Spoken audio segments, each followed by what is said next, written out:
Om Sadashiva Samarambam Shankaracharya Madhyamam Asmadacharya Paryantam Vande Guru Param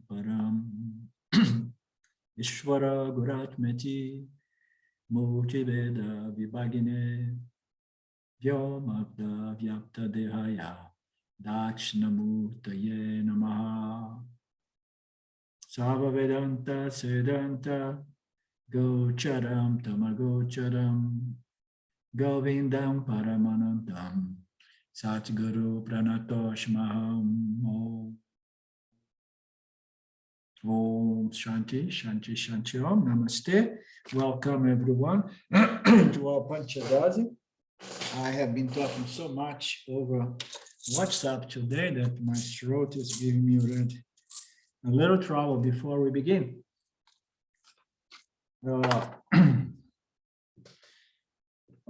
We are continuing from the redefinition of yoga.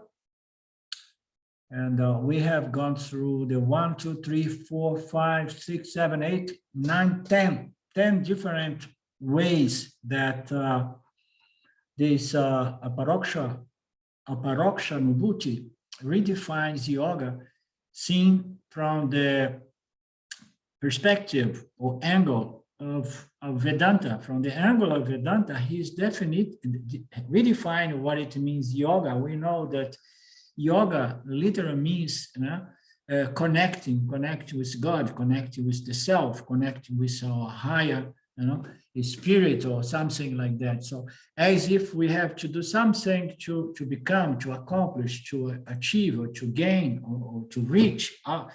So this is the yoga notions, the meaning of yoga.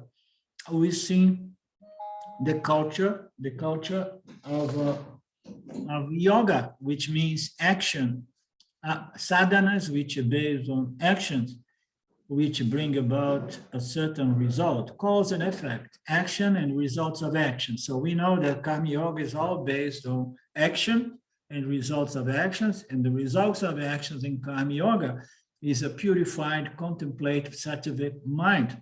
Okay, so we have cause and effect, cause and effect. Yoga is all about an action which brings about a result, and the result we want to have a better equipment. The body-mind complex wants to be better.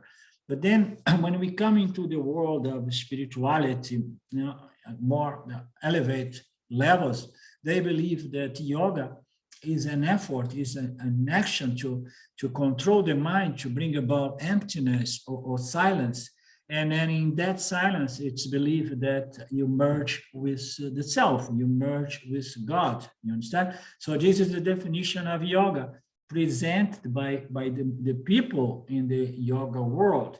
So we from Vedanta, we have a different definition for yoga, the same way we have a different definition of Samadhi. Samadhi for us, and we're merging into the self, and then disappearing in the self, and in which the subject-object duality disappears. For us, yoga is an alert mind, well resolved by the means of Dhyana, that perceives the environment, without losing sight of the fact that all there is consciousness, and it appears as Ishvara. So this is the Sahaja Yoga, a Sahaja Samadhi, that the Dhyana Yoga presents as a natural mind, a natural samadhi, which does not involve a certain state controlled, by discipline, by willpower, but it's a natural state because the mind was resolved by the understand I am limitless consciousness, and all this phenomenal world is nothing but Ishvara. Okay, and then the individual, they see the substratum of Ishvara, see Ishvara, and once is free from this compulsion to act, to gain, maintain, or avoid things, which brings about mental disturbance. Okay, so there are different ways of looking to this word yoga. Okay, and the Swami here, it goes about redefining from our perspective. And then he makes some fun of the people who do pranayama, trying to control the thought or focus on the tip of the nose. And he keeps redefining all those notions.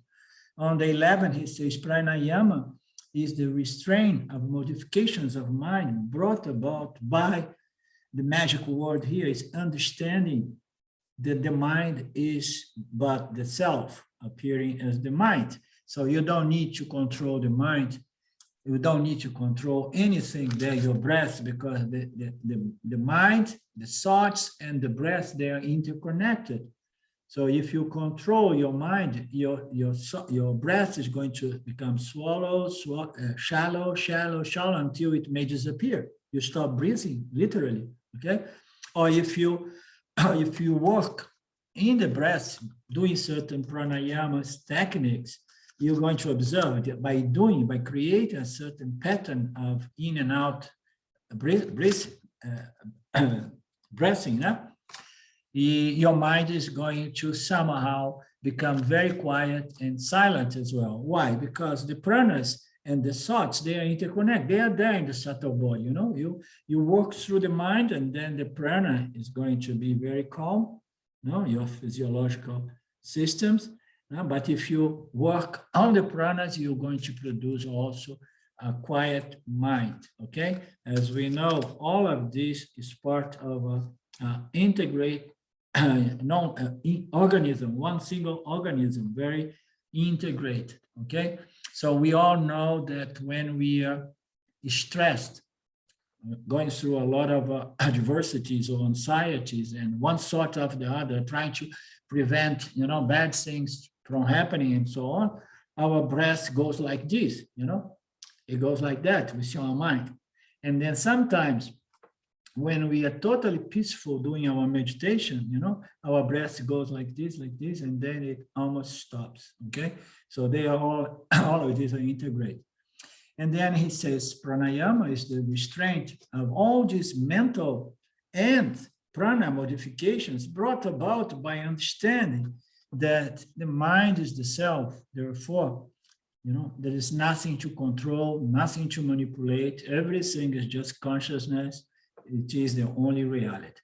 This is Dhyana, knowledge. And then the 12th says that breathing out is the negation of the phenomenal world. And the thought, I am the self, is the breathing in, okay? The steadiness of mind that comes from this practice is called kumbhaka, which is restraint of breath. This is the true pranayama, not the yogic posture of the nose, focusing the nose or focusing the vital air going in through the tip of the nose and coming out. None of that is really a true pranayama according to this redefinition. Here it says that breathing out should be attached to an understanding that the world of phenomenal objects is not real. So we are negating, we are breathing out as a negation, and then we are breathing in as an affirmation that all there is the self. There is only one self, and I negate the phenomenal world as reality. So again, we may be doing the same exercise of observing the breath, but we are attaching understanding, knowledge to that practice so that, I negate what is unreal and I affirm what is real. So it is a powerful meditation according to the Swami. And it says that the steadiness of mind that comes from this practice is called kumbhaka, which means restraint of the breath. So how about restraining the breath by breathing in and breathing out, negating and affirming the reality of the self, So because the mind, you're working on the higher level of the subtle body, which is knowledge, you apply knowledge, and then your mind is being resolved at this level of jnana, of knowledge, and then the breath is going to be nice and smooth and calm, okay? So he says, this is true pranayama, not those yoga torture of the nose. So this is not to put down the practice of Vipassana or Pranayama. I did that for at least 10 years before I met Swami, not Swami, Nisargadatta Maharaj, and I was introduced to the meditation. I amness, now I am, I exist. I was into Vipassana. So it has great spiritual value in preparing and purifying the mind. But here we are looking at redefinition of yoga from the standpoint of knowledge, which is the end of our journey. You know, when we just understand that knowledge is the only way to resolve the mind. The 13 says that seekers of liberation should practice pratyahara, the withdrawal of the mind. It is complete absorption in the self brought about by the understanding that the self is in all objects. Okay? So this is an affirmation statement that needs to be understood. I mean, the self is in all objects, although in the Gita, Krishna says that all objects are in me, but I'm not in these objects, you understand? So what it means, I am in all objects. The self is the only reality. The objects are not real. How can the real be in the not real, you understand? So the self is the substratum of this apparent reality, which is not real. So the self is in everything in the sense that, you know, everything is in the self, and the self is there pervading and permeating as the substratum, the only reality on which all objects were superimposed. So we keep in mind this knowledge that the self, complete absorption self brought about by the understanding the self is in all objects. All objects exist within the scope of the self. The self is the only reality. And with this contemplation, we practice pratyahara, and our mind is the thoughts. The withdrawal from the mind is withdrawal from the flux of thoughts just going here and there. You bring the mind to one thought, and the thought is all there is the self, and every name and form is but the self, okay? Disguised as Ishvara, disguised as name and forms. Something like that. Dharana means concentration, is the steady mind brought about by the realization that the self of the self in every thought. So now we want another aspect of yoga, of Vipassana yoga, of Raja Yoga, howsoever we want to call them, deep meditation, okay? We need to have what? We need to develop one-pointedness, which is part of the Vipassana yoga effort to control the mind and the sense organs and organs of actions and so on. So here, concentration is one of the aspects of these sixfold disciplines. And the Dharana is a steady mind brought about by the realization of the self as the substratum behind every thought. Every thought is but the self disguised as a thought, this and that. A thought is a concept attached to any name and form that comes within the scope of our awareness. Everything that comes, the mind tend immediately to determine and to attach a name to it, okay? And then by consensus, we know that a tree is a tree. A tree is not a dog, understand? So we go like that, and then we establish a collective consensus we're gonna call Jesus, and every phenomenal object comes with a thought attached to it.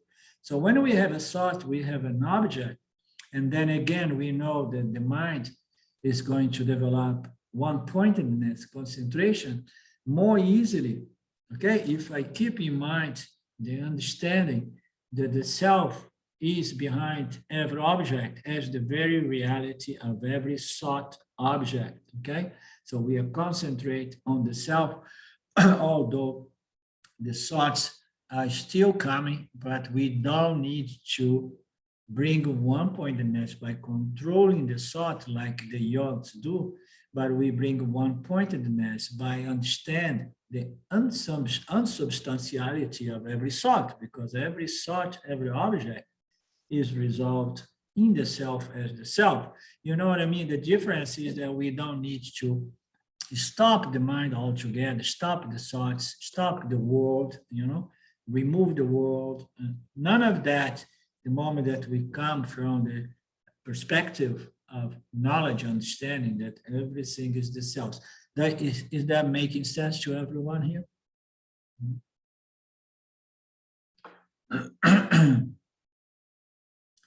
Dhyana, meaning meditation, is the independence from objects brought about by complete confidence in the thought, I am limitless awareness, and it produces great bliss, supreme bliss. So meditation, dhyana, is independence from objects. So meditation is a state very often attached to silence or emptiness, okay? And here the Swami presents meditation as not to depend on objects. It's independence from objects, okay? So again, we don't need to create a silent mind or total empty mind with no thought, okay? It's just the thoughts are there, but there is no leaning to any thought object. There is no dependence, because there is an understanding that I am free and independent from all objects. Again, the yoni can go and have its meditation without having to cancel the world, to remove the thoughts, to remove the objects. None of that is necessary. It says the dhyana meditation is to know that you are free and independent from all objects, okay? And this is possible only to the extent that we understand the teachings and we have a confidence, a certainty, okay? A hard and fast confidence in this declaration that I am limitless consciousness, okay? So once we know that I am in my fundamental nature, this limitless, free and independent consciousness, okay? And then you go into meditation without having to go there and kill every thought or remove every object.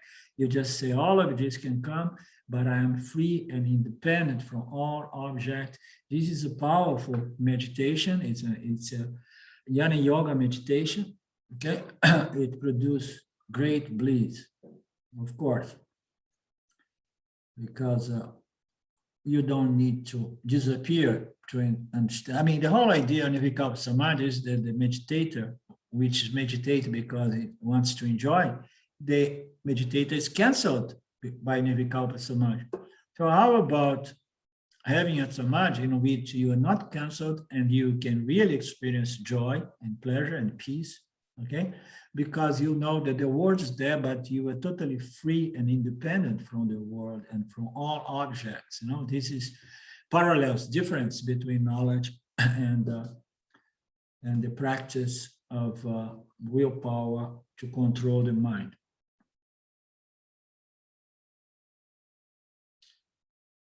(16) Samadhi, also known as self-knowledge. The presentation here, Samadhi in the yoga means to say a total removal of the world, no thoughts, emptiness, nothingness, So this is the notion of Samadhi from the yoga, a total merge of the mind into the self.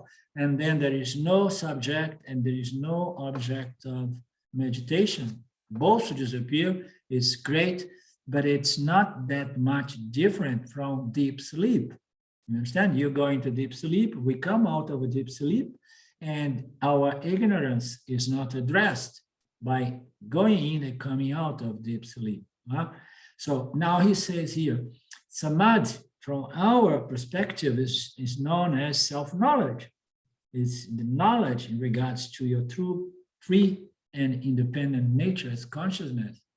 And it is the non-attachment to thoughts. The thoughts may appear, but I don't attach myself to the thoughts because I know I am the light in which thoughts can be illumined and revealed. I'm the seer of the thoughts. I'm the witnessing of the thoughts. Okay? So this samadhi is equal to self-knowledge, right? And it is the non-attachment to thoughts, and it's brought about by complete identification with one thought, which is Aham Brahmasmi. I am free, independent, limitless consciousness. So once this thought is really understood and is no longer a mantra, but it was processed, it was clearly taken, digested, internalized, and then you know that is my true nature. Once you have this conviction, this certainty, I am limitless consciousness, I am the self, limitless awareness of consciousness. It means to say that I can experience samadhi by the means of understanding, knowledge, which was brought about by the identification with a particular thought. Okay, it is again a thought. We have two possibilities here. We keep living from the standpoint of identification with the thought, I am the body-mind complex, or I can live from the standpoint of identification with the thought, I am consciousness, free, limitless awareness, consciousness. So what is the difference? One thought and the other thought. One thought is attaching my true nature to that which is not real, which is the body-mind construct, which is inert matter energy, okay? The other thought is attaching my identity to my real nature, which is I am the light of consciousness, in which the body-mind complex is illumined, revealed, and known. I am the knower, and the known is the body-mind complex. They, by nature, they are completely different thoughts. One takes us to reality, and the other takes us to unreality. If we identify with the thought that takes us to unreality, we will suffer some sorrow because we're going to feel limited, inadequate, insecure, afraid, full of desires and fears, and we're going to go through all this experience of life now that we know as psychological problems.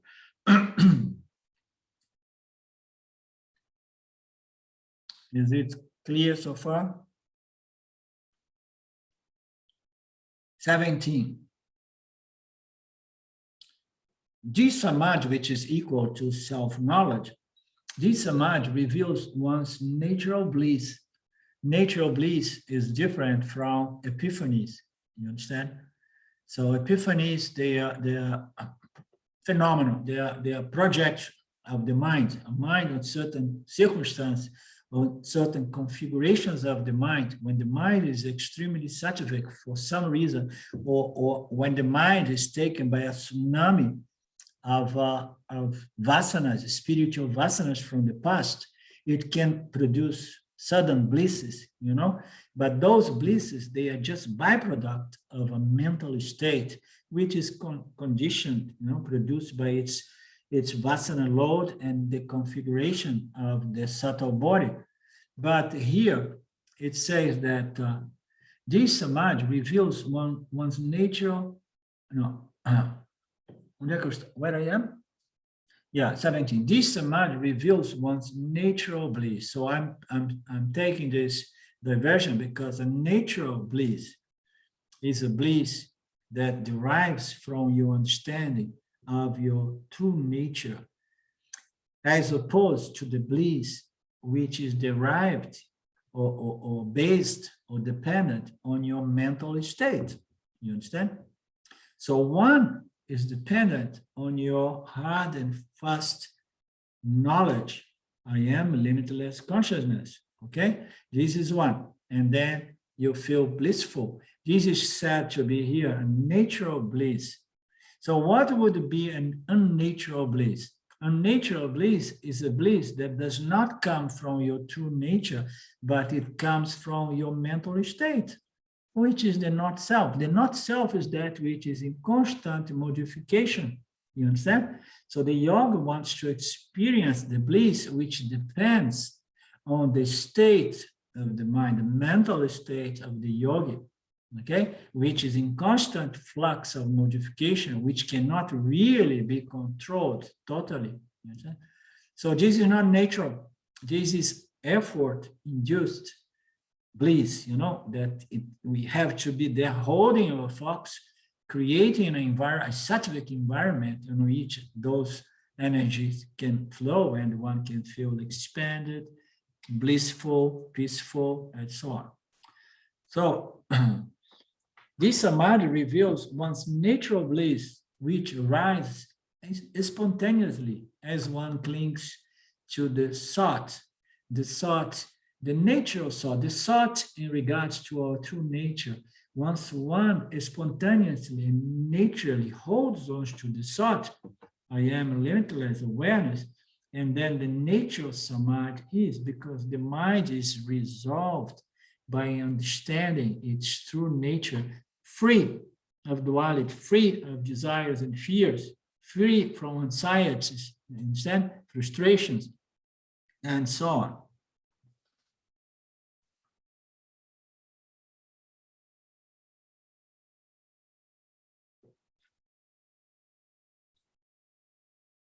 You understand the difference between the natural bliss and the effort-induced bliss? You understand, Gert? Yeah.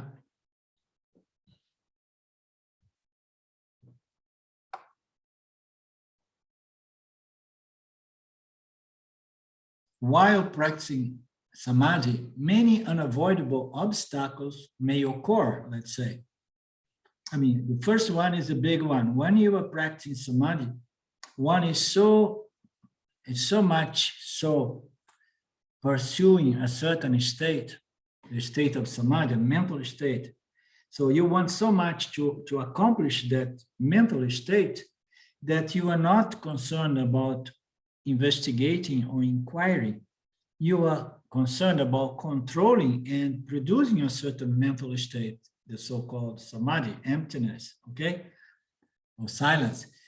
So while practicing samadhi, many unavoidable obstacles may occur. One of them, the first one, lack of inquiry. If we don't inquire, we are never going to be addressing the fundamental problem of the mind. The fundamental problem is not its states. The state is an effect of something else. So with inquiry, we're going to address the fundamental cause, which is what? The ignorance that makes the mind disturbed, okay?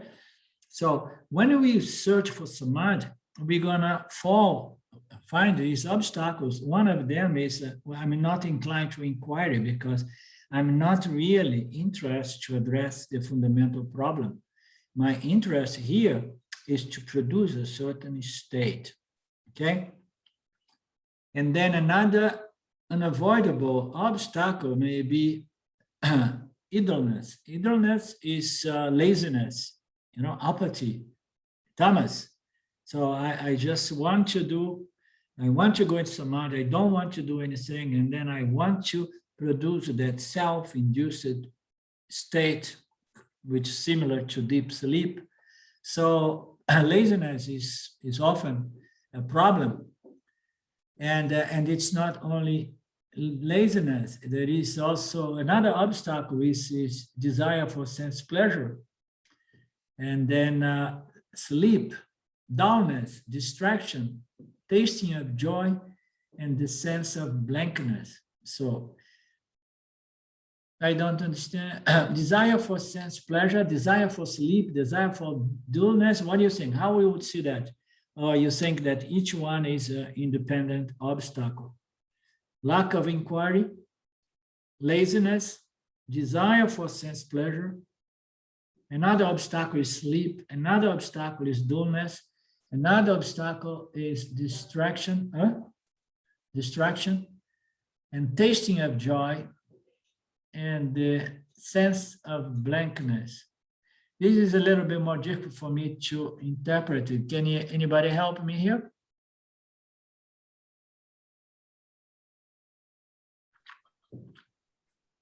I think each one's an independent obstacle which could occur during meditation. Yeah, me too. That's the way I see it. Yeah, I mean, when we are practicing Samadhi, and then it means to say we have a problem of falling asleep. It's very common. This often is an obstacle. And then because the person is a bit lazy, there is this tamas building up, and then tendency to sleep, to be dull mind. But the distraction and tasting of joy is what I couldn't really make much sense of it. So another unavoidable obstacle is distraction, tasting of joy, and the sense of blankness. Okay, sense of blankness is more understandable, but distraction and tasting of joy, I'm having a hard time to combine it with the list of obstacles.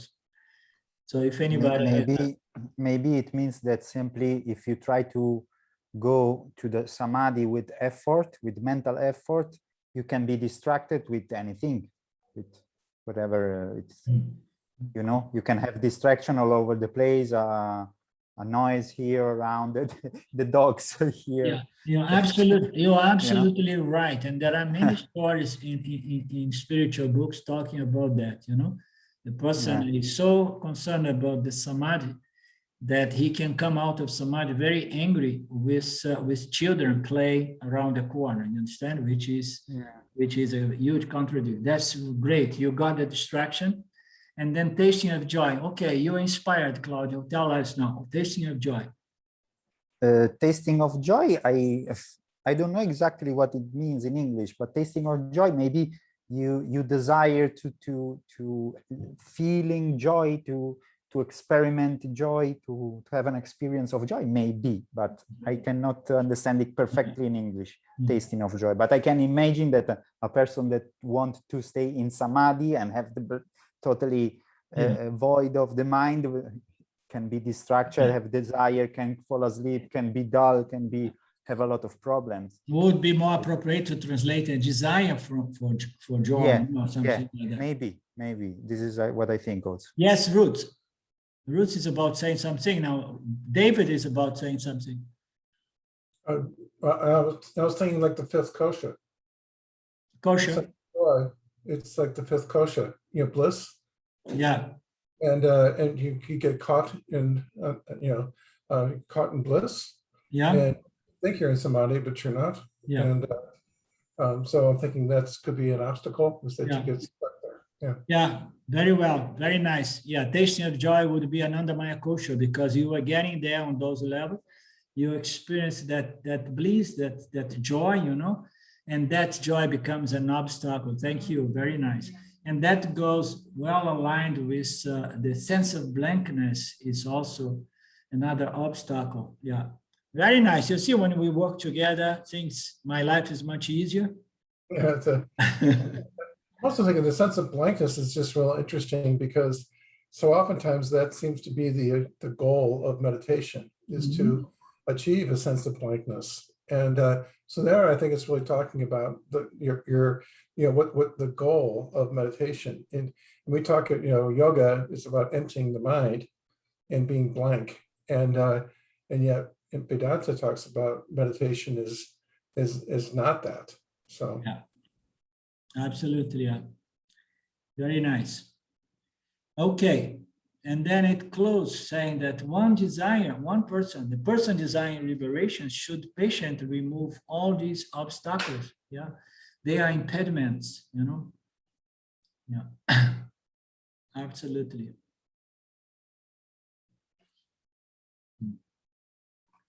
Very nice. I told you that these are really tasty, yummy stuff to go through. I said, at the end of last week's class. 19, as one thinks of an object, the mind tends to identify with it.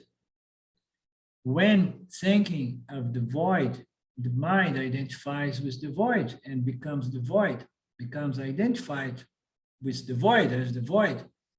Whereas by the thought of the self, it becomes perfect because the self is perfect. So whereas by the thought of the self, it becomes full rather than empty, because the self is full, the only reality, non-dual reality. So if one thinks of an object, the mind tends to identify with it and experience it. When thinking of the void, it becomes empty. Whereas by the thought, I am limitless consciousness, it becomes full and perfect, because the self is full and perfect. Therefore, one should always think of the self. If one wants to be free, wants freedom, and if one wants to understand what freedom is. I mean, it's important to understand that freedom is connected with the recognition of our nature as wholeness, fullness, and completion. So freedom, what is freedom from? It's freedom from leaning to object, depending on objects for being satisfied, happy, content, right? So this is freedom, freedom from leaning or depending on objects for your fullness. So we want to think of self as full, so that we can be free from those sense of limitations inherent to the idea that I am incomplete, that I am small, and so on. Imperfect, it's all. Imperfection and limitation and smallness and incompletion is all in the realm of Maya, the mind, the body-mind complex. But if I hold the thought, I am consciousness, and then that is going to bring freedom and independence from desire for objects as a means to complete myself. Because I understand my complete nature as consciousness. Those who abandon the purifying thought, I am the self, will not succeed. So now he comes and he just says, and if you give up on this thought, and if you believe to hold on to the self, to the body-mind complex, or to a certain object called the void, okay? I am the void, I am emptiness. My goal is emptiness. Emptiness is an object, is a mental state of silence, of peace, of absence of thought. It's an object in itself.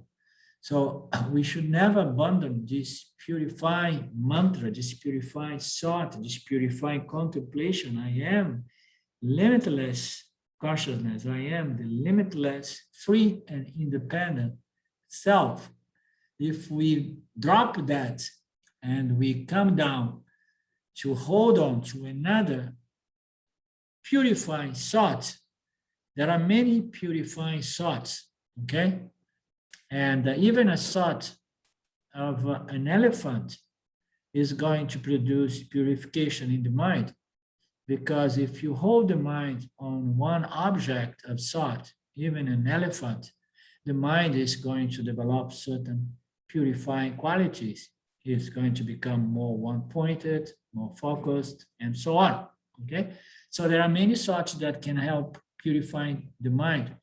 But if one wants to succeed in terms of getting self-knowledge and liberation, freedom from ignorance, one should never abandon the purifying thought, the highest thought, which is I am the limitless self, that which infuses the intellect and the body-mind with conscious existence, okay? Everything comes from me, the limitless self.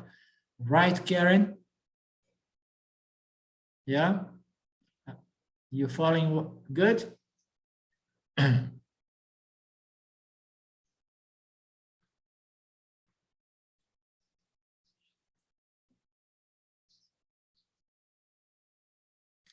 21st, by continual contemplation of the clay in the pot, or by the continual contemplation of the ring and the gold, or a similar metaphor illustrating the relationship between the self and the world. How nice this parallel. Huh? So we're going to contemplate on those very simple, almost like child-like analogies, but with great meaning. And the clay and the pot, the wave, the ocean and the water, the gold and the ring. So by contemplating on these simple analogies or any other similar metaphor, which is illustrate the relationship between reality and matter, spirit and matter, the self and the world, okay? The self is going to pervade and permeate in the world.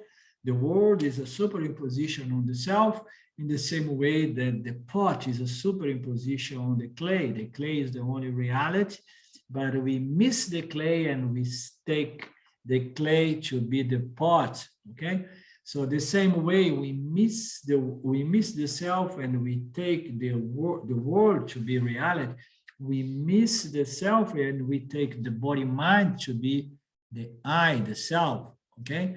Because of the subtlety, the all pervasiveness of the self. So if we really contemplate on these simple metaphors illustrating the relationship between the self and the world, one should understand that when the affect is dismissed, only the pure self, which is beyond speech, remains. So we should do this contemplation until we fully understand that when the affect is dismissed, that which remains is what? The reality, I, the seer, the watcher, the experiencer, the knower, in my true nature, not as the mind or the intellect. When everything that is a fact of a certain cause, okay, there is a cause and there is an effect. This world is all, it unfolds in this process of causality. Okay, when we trace back all effects and then we come to Maya as a cause. But what has caused Maya? So the self is said to be the causeless cause of the universe. Nothing has caused the self. It's causeless. Nothing has caused, because there is nothing beyond the self, because the self is the only reality and it is free and independent from any other source. It's self-luminous, it's self-existing, it's self-conscious. It shines on its own without depending on any other factor that causes or borrows existence or consciousness to the self. The self is this simple thing that we experience every moment. Right now, we experience the self shining in our intellects while we are having these beautiful conversations. Okay, so this self is the causeless cause of everything. Once we continually contemplate on this clay, the cause of the pot, and we keep dismissing the effect is the pot, the effect is the plate, the effect is the ring gold, the ring, the ears, and everything, the effects, and you hold on to the cause, okay, by dismissing the effect, and then we are going to be again and again standing as the causeless cause of everything, that which cannot be negated. We can negate all the effects, resolve the effects in their cause, and then when we come at the self cannot be negated. So when we dismissed all effects, we are left with pure, limitless consciousness, that which cannot be negated, that which is even beyond speech, in the sense we can never say that the self is this or the self is that, because the self is free of attributes. Attributes belongs to the object.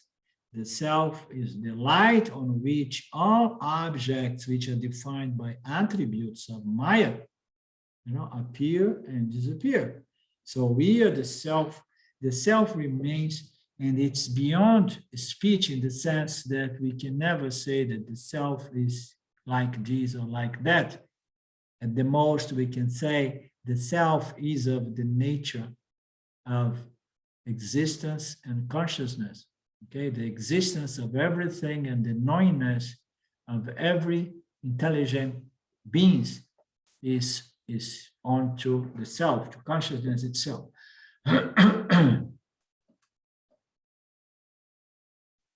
So we are talking about this powerful contemplation, meditation. Claudio, you could upgrade your meditations, bring this concept to your students, huh? You think they could understand it?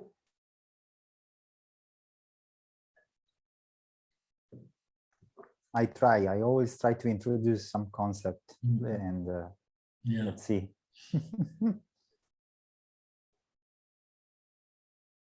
As a result of this meditation, a state of continual awareness of the self arises. And then you went all the way down to the fundamental essential nature, where all effects, all the process of cause and effect, arise from the self. As a result of this meditation, a state of continual awareness of the self arise in the pure-minded. So the individual has purified the mind. The mind is focused. It's hold on to its true nature. It's not getting confused with the world of matter and object. And then that meditation does not cancel the world. The world is seen as Ishvara and fundamentally as consciousness. And as a result of this contemplation between the relationship of cause and phenomenon effect, the mind is taken to the state of samadhi, natural samadhi, okay? The mind is purified. Eventually, this awareness of the self brings about the hard and fast understanding, I am the self. Very nice. We are talking about you are doing an effort, you are holding on to your I am consciousness, you are meditating in the teachings about the ring and the gold and the clay and the pot of clay. You understand the nature of something and its effect, what is the fundamental nature of all object. And then you going through this analogy, you understand the difference between the self as the fundamental nature of the world, and then your understanding grow, and then you start experience the self. You are there, experience the self. Eventually, you are being in the state of continual awareness of the self. You see that saying, you come to a state of continuous awareness of the self. The meditator is trying to see the self, understand the self, contact the self until it understands that I am the self. At the beginning, the Swami says, you're going to stay in this continual awareness of the self, but he did not say as the self. The pure mind is going to be understanding, feeling, seeing, experience the self, and then eventually this consciousness of the self is going to bring naturally and spontaneously, is going to bring the hard and fast and clear understanding, and I am that self. You understand? And then I'm no longer experiencing the self in duality, but I experience the self as my real nature, my true nature. You understand? As my own self. You understand, David? This is really very, very subtle meditations,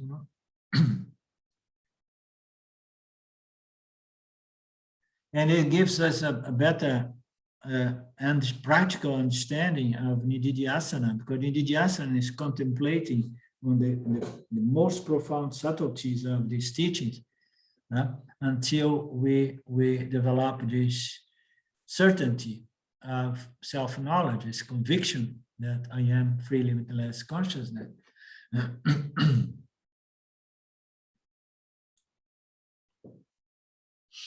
23rd, the inquirer should first look for the self.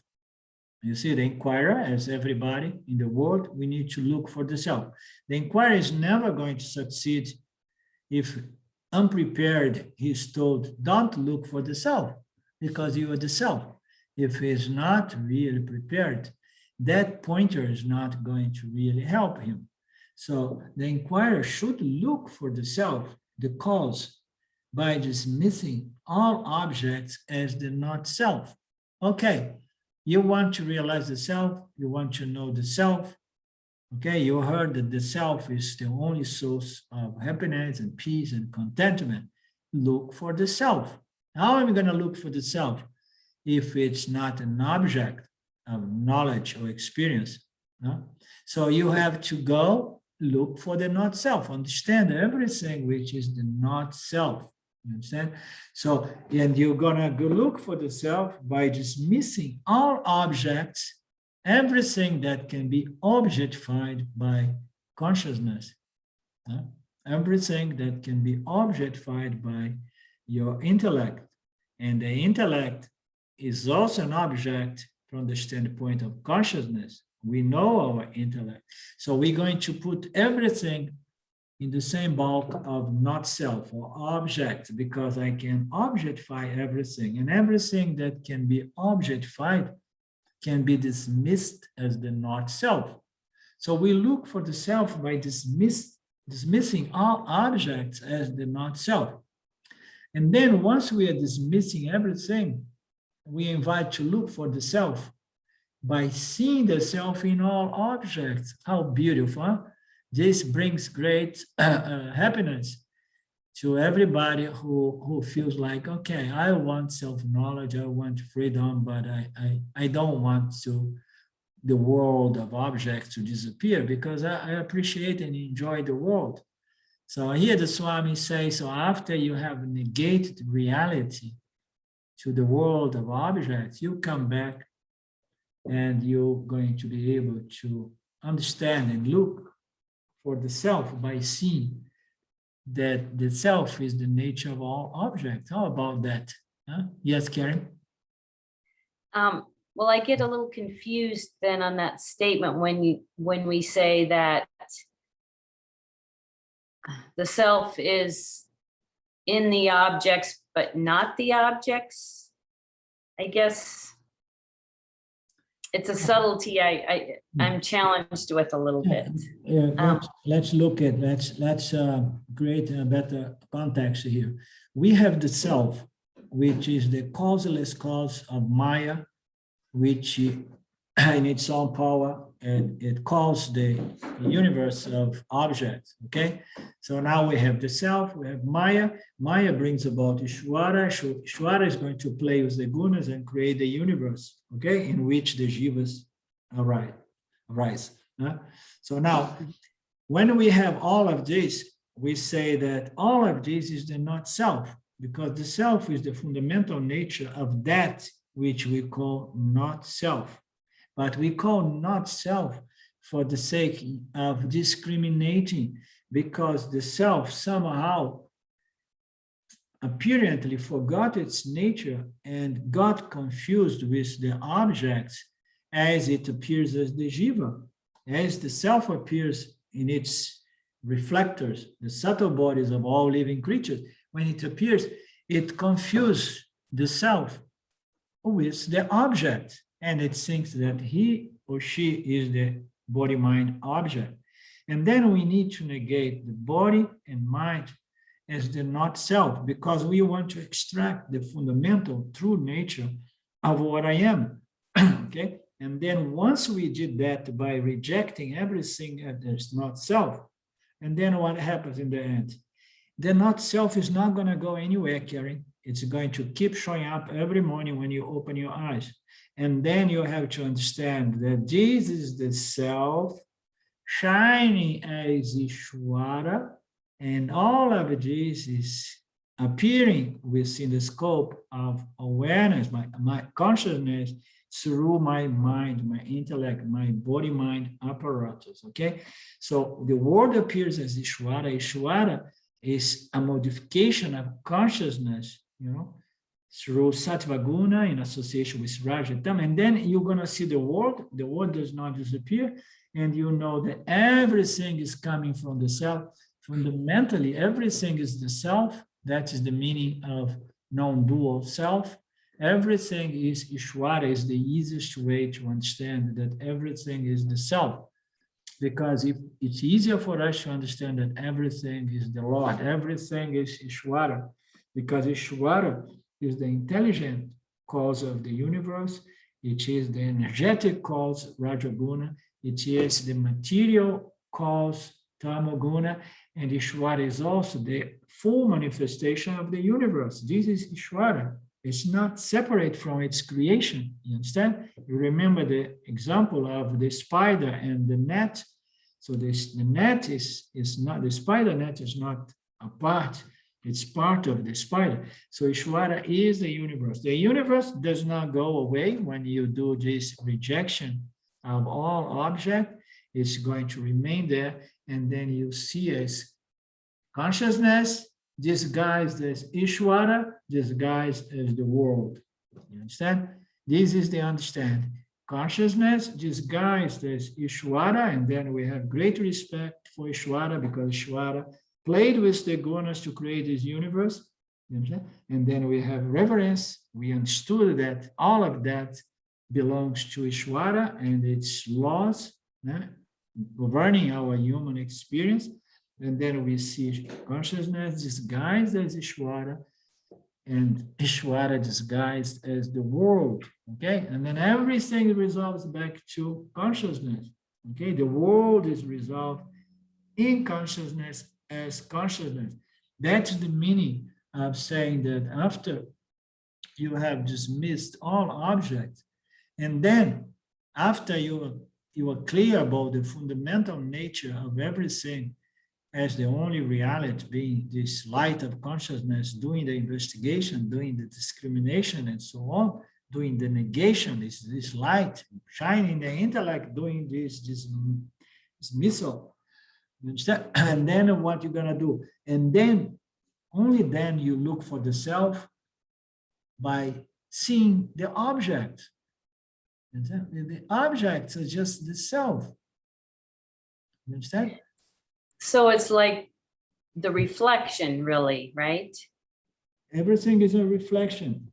You remember So in Panchadasi, we go through this very clearly, that there is consciousness, and consciousness somehow shines in a certain reflecting medium, macrocosmic reflecting medium called Maya.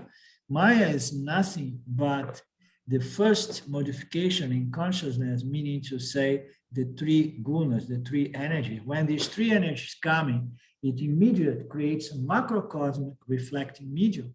And in that medium, in that energy, you see, consciousness is not energy. Consciousness is not matter. But somehow, out of consciousness appears Mr. Maya, or Mrs. Maya, if we will wish. Appear this talent, this power. This power is energy, is the most subtle energy of the universe. It begins with Sattva Guna, the more subtle. Okay. Once this Maya is created, this fundamental Prakriti, and then their consciousness is going to shine the same way the light shines in the sky on certain conditions to show a rainbow. You understand?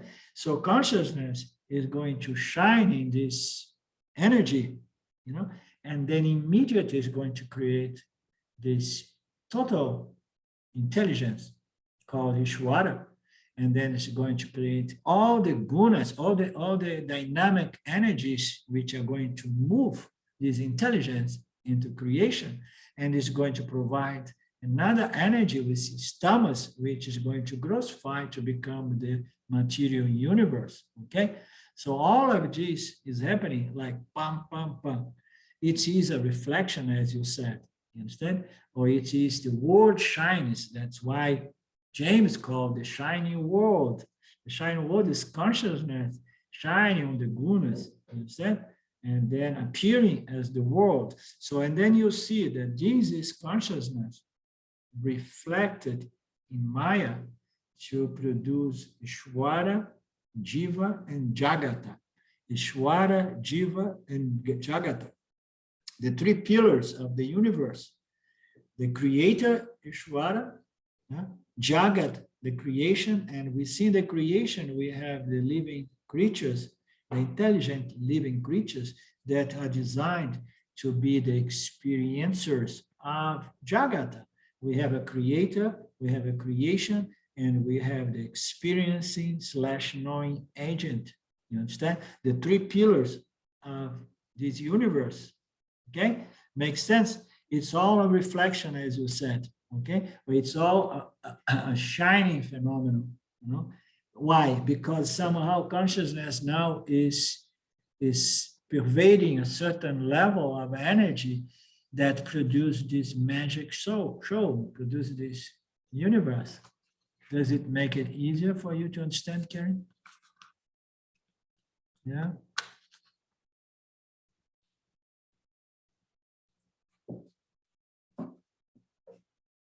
Okay, just one more. So, and then we learn to look for the selves in the objects. And then 24, once the cause is seen in the effect, oh, beautiful, I love it. Once the cause is seen in the effect, you know, so we have the pot, the clay pot, and we say, oh, it is a pot, it's a pot. And then once we see the cause of the pot, we see the clay in the pot, you understand? Once the cause is seen in the effect, once the self is seen in the object should be dismissed. And you are what remains. Once the cause is seen in the effect, once the clay is seen in the cup, okay?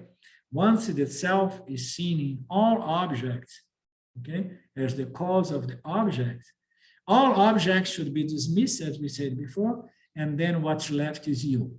What's left is you, consciousness, the light of the illuminator, which is doing this work and rejecting or dismissing all objects. And then to conclude this page here, the mind becomes what it meditates on, but it needs diligence and conviction. Conviction begins with Shraddha, confidence and trust in this revealed knowledge, this scriptural knowledge.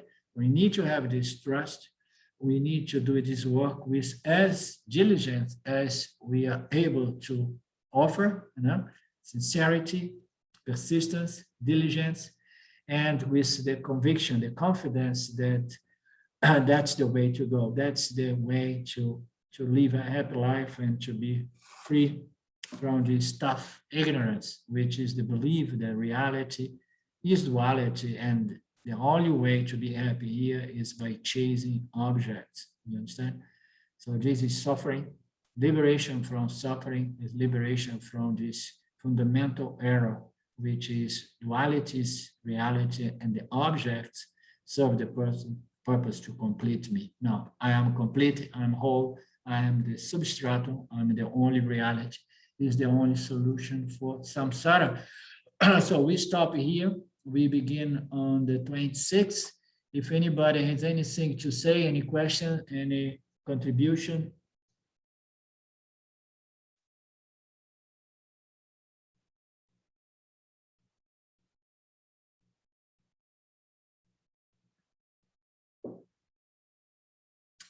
Om Purnamada Purnamidam Purnamudachyate Purnasya Purnamadaya Purnameva Vashishyate. Om Shanti Shanti Shanti. Thank you, everybody. Nice to have you back, David. Nice to have Ruth back as well. And Gert just took a short vacation. And we meet again soon, Ishwara willing. Love you. Arrivederci. Thank you. Thank you. Bye-bye. Thank you. Thank you.